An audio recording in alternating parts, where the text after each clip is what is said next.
This is Steve Zeltzer with KPFA Workweek Radio on Pacifica. And I'm speaking with Eric Slater, and he's an executive board member of Chicago ATU Local 241. He's a bus driver and a shop steward, and recently he's been fired. My name is Eric Slater. I'm an executive board member, elected union steward and executive board member for ATU Local 241. I represent over 600 workers, working families at my North Park bus garage for the Chicago Transit Authority. I just want to make clear that I do not represent any organization on this phone call. I represent myself. I don't represent the CTA or the American Transit Union in my views that I give in this interview. Thank you. So, Eric, why don't you talk about what's happened to you recently and what this means to labor? Well, it's been a long 10 years battle as a Chicago Transit Authority bus operator, and I've been an elected union steward and executive board member for 1 year now. It's been a war that almost immediately since I became elected, and this is just the latest of all of those attacks. I was put on a trial for the last week and was strenuously defended by both of our unions, Local 241 and 308, Amalgamated Transit Union here in Chicago, representing approximately 15,000 bus drivers, maintenance workers, clerical workers, and retirees in the Chicago region. And they, there was no case against me, yet they still went ahead and fired me for clear violation of labor law and clear violation of our contractual agreement between the Chicago Transit Authority and the Amalgamated Transit Union. And so this is really a declaration of war. We're out of contract as of December 31st, 2015. We're in contract negotiations.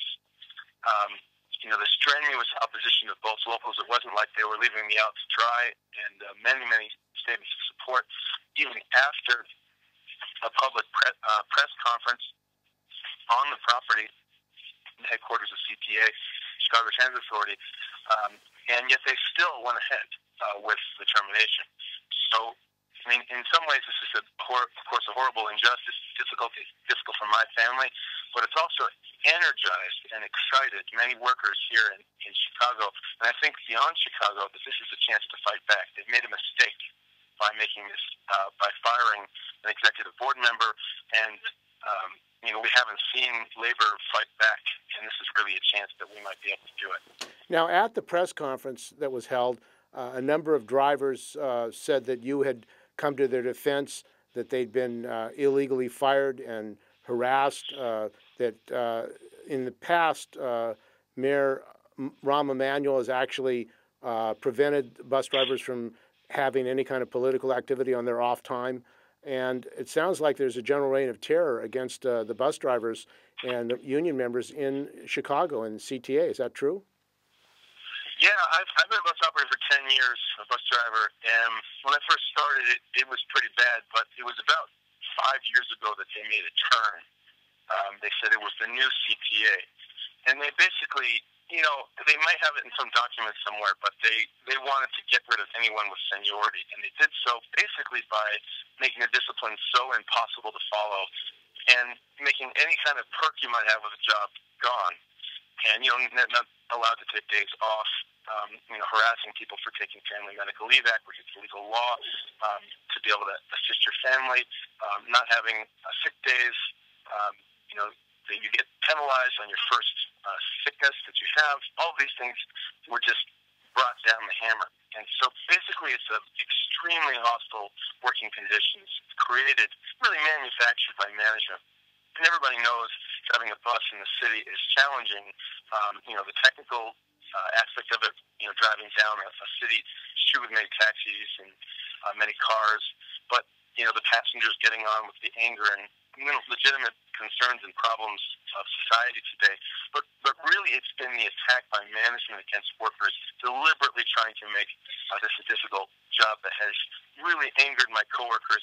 And I think we've just seen the beginning of an outpouring. I hope it will be the beginning of an outpouring of the truth to the public about what we face. And I hope that through that, we will build some confidence and build some consciousness and unity within the working class to do more than just complain and change our working conditions. Another aspect of your firing is that you were actually trying to build unity and education among the transit workers with the teachers, the CTU. And why don't you talk about that? Because it seems they're also under attack as well in Chicago. And basically, you were trying to build unity and to unite both transit workers and teachers. So maybe you could talk about what happened and the teachers who spoke at your press conference. Yeah, well, there's been a confluence of events in Chicago. As you spoke about the teachers, we had a strike in 2012, and gearing up for another one if necessary, with a very belligerent mayor and ruling class in Chicago. But also, there's been the Black Lives Matter and also the fight against state violence that has a major flare-up in Chicago. And, several youth organizations have been able to lead the fight and really push the mayor back considerably.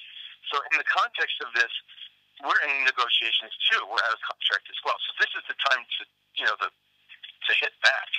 And they don't want it. The rulers of Chicago want to take us one by one. They don't want to take on the entire working class collectively at once because they know they will lose. And so that's what I was trying to do as a class conscious worker militant and elected leader, is trying to connect those struggles and bring transit workers to teachers, bring transit workers to the fight against racism and against police brutality, and vice versa, bringing those movements and those struggles to us and our communities, our families. And so, very against labor law, against the First Amendment rights, et cetera. We have put all kinds of charges against the employer on these and other issues. They would, intimidate and threaten workers from trying to participate this. They, at least 3 times threatened to call the police to have me removed as the executive board member, the top union official in a property with about 700 workers, when we were simply handing out official union literature, discussing with workers in break room, not disrupting workflow, et cetera. And they just completely spurned the labor law and any kind of First Amendment rights that we may have in the workplace. So it's been just an outright war. And as you know, the rulers of the country are trying to remove any resistance to their agenda, and they fear the unions because we have a disproportionate power when we're able to collectively organize and collectively move rather than one they can pick us off one by one. So that's been going on for about 6 months or so with the teachers battle, and it was very good to see a lot of those teachers out there supporting us. When we've been several of their events, we've been going out into the city, and it's great to see some of that solidarity. Now, also, there's a situation in Illinois with the governor, Rayner, I believe, who is attacking the pensions, the health care benefits. It seems like there's an ongoing onslaught against all public workers in Illinois and Chicago. What has been the response of labor, and what do you see bringing together to fight this kind of attack on labor? Well, I think it's got to come from the ranks of workers and the working class. We have to start transforming our organizations into organizations that are battle ready and tested in struggle.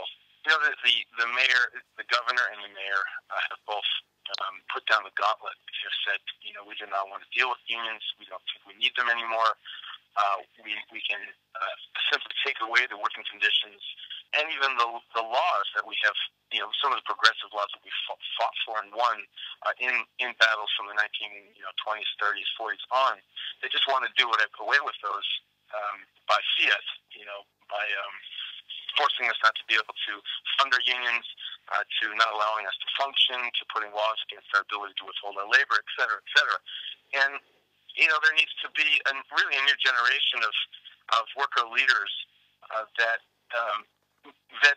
understands that there must be conflict, that we are in a war already. They're taking away our working and living conditions, and that we can't just simply hide from it. We can't put our head in the sand. We have to turn towards our community, towards our coworkers, towards our working class allies, the unions and non-unionized workers, and begin to organize a major fight back. And I see a lot of possibility in Chicago and elsewhere around the country, really around the world. This is just one opportunity that we're in the middle of here in Chicago.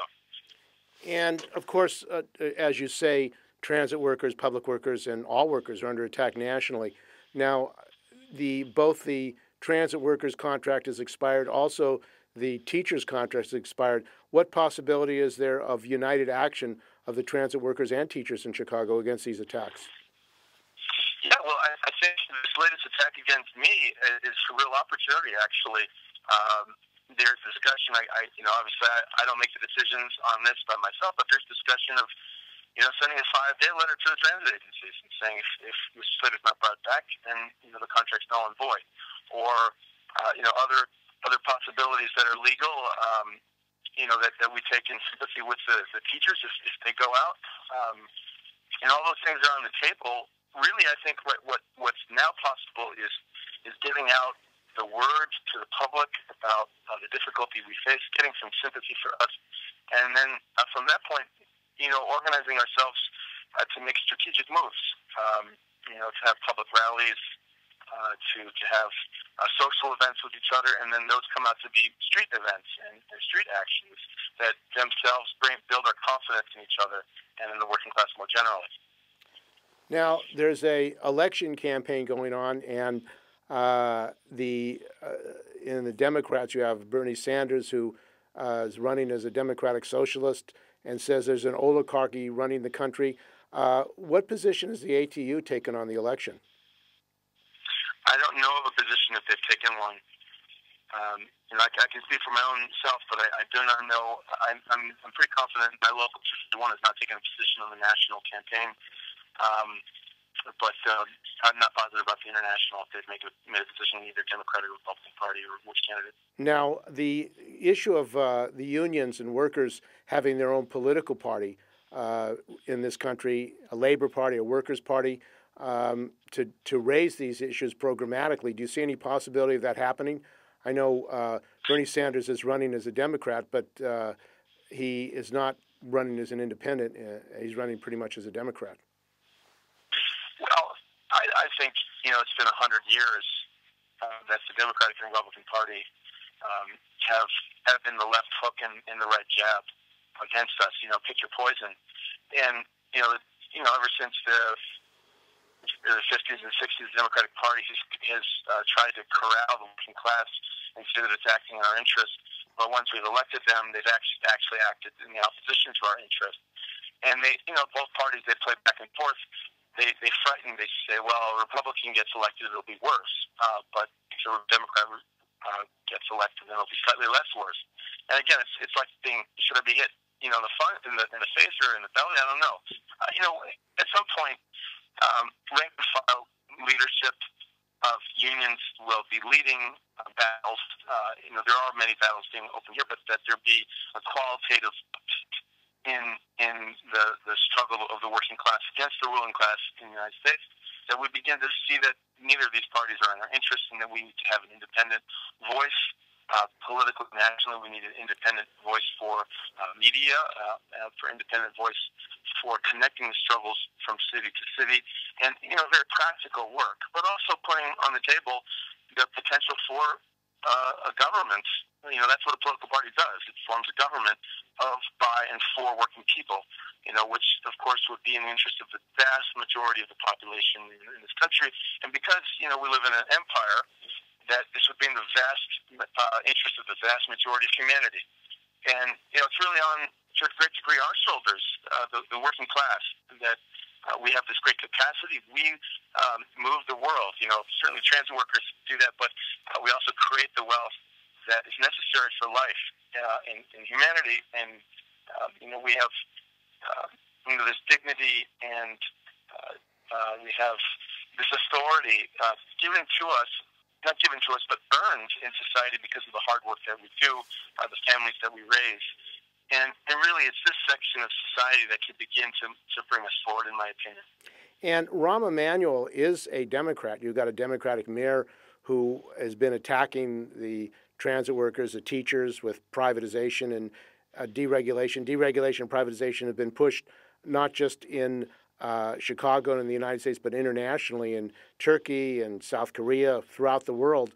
It seems like these policies are international policies which have benefited the ruling class and hurt working people in Chicago and around the world. Is that the case? Yeah, it's definitely the case. It's basically trying to worsen our living conditions to make us have to work harder and faster, giving out more blood and sweat, literally, in order to get enough to subsist and to try to get some decency out of our life. And so when you privatize things like from our public transportation all the way to our libraries, in society, our parks and all those things that we need, that's really taking away from things that we need. Certainly our schools, as they privatize those schools, it becomes worse for our children, our working class children, as they go to those schools, and it's really a harming, not just of the working class, it's a harming of the cultural level of humanity. It's that big of a deal. When you cut public transportation, when you privatize it, you put it under these managers that are gone to business school to cut costs and to do anything they can to produce more and more production, not necessarily thinking about what it does to the human lives, that dealing with the environment, etc. And so that, if working people were actually running at the workplace, working people are actually making the decisions of production, of finance, of the workflow, that we would make sure that production is safe, that it's good for the environment, that it's good for people. And this privatization it's going in the opposite direction. It's making this a worse planet. It's making life more difficult for the vast majority of the population. And we really need to do the reverse. We need to go on a mass building program. All these people who don't have jobs, who want to work, should be given not given, but have a right to a union scale job, the dignity of having an old age pension, of having health care throughout life, free universal health care. And those are the things that I think, like you were talking about before, a workers' party or a third independent party of buying for working people could put forward now. And I really think that would pull from the Democratic Party, from this left field of the Democratic Party. And then once they take power, it'll go all the way to the right, as we see over and over and over again. But actually, if our party could be controlled by workers, controlled by working families, then if they try that on us, we'll remove them because it's our party. And one of the issues in transportation is health and safety, and the need to protect the health and safety conditions of workers.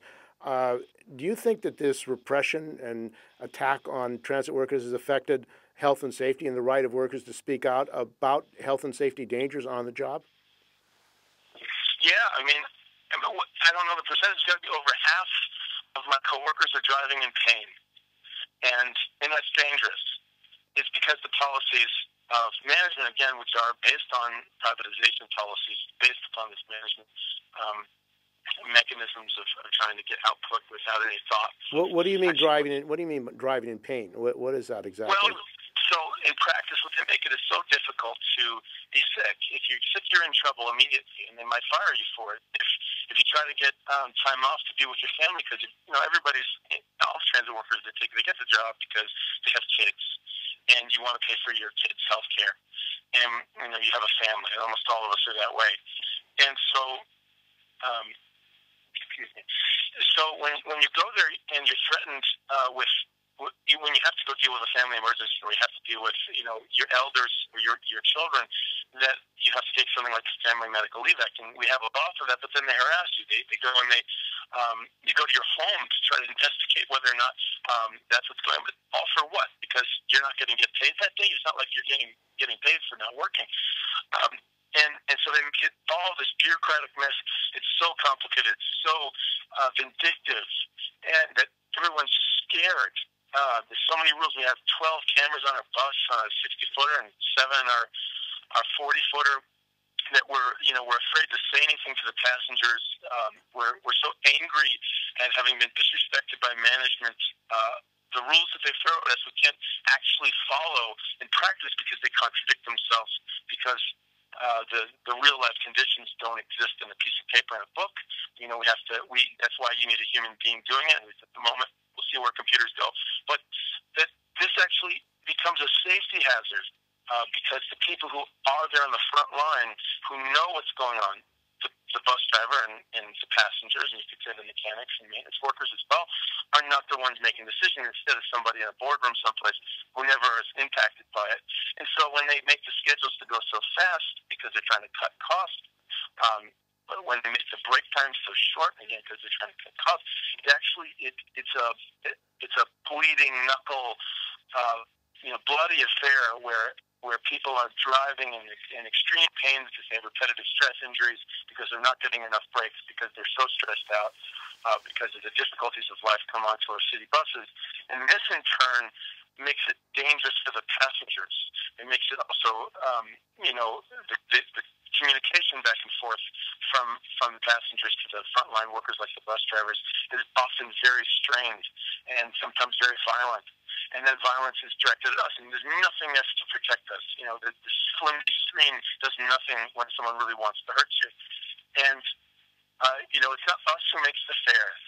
They keep on increasing the fare for people, which, $2 or $3 is a serious amount each way back and forth to work. And we're the ones that, they tell us, they make the fare increases, but then they tell us that we have to be the top on the bus. And, that pits us against the legitimate interests of our working class community. And that's dangerous.